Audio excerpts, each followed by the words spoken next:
নমস্কার বন্ধুরা, শুভ সকাল। তোমরা সবাই কেমন আছো? আশা করি সবাই ভালো আছো।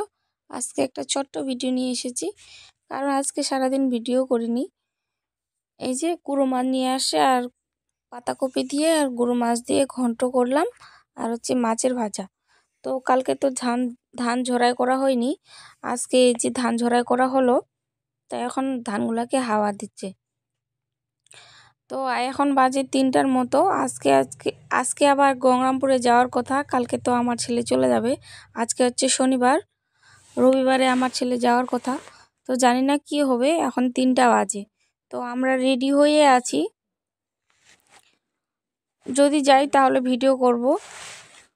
তো এই দেখো, এইদিকে হচ্ছে এই যে স্বর্ণা ধানগুলা এগুলা আছে, এগুলো ঝরাতেই আছে। আর যেগুলো সম্পা ওগুলো মারা হয়ে গেছে, মানে ধান ঝরাই করা হয়ে গেছে। আমরা গ্রামের ভাষা এরকমই বলি, মানে আমার মাঝে মধ্যে গ্রামের ভাষা চলে আসে। আমরা তো দিনরাত গ্রামের ভাষায় কথা বলি। তো এইটুকুই ছিল আমার ভিডিওটা। ভালো লাগলে অবশ্যই লাইক কমেন্ট শেয়ার করে দিও। Tata bye.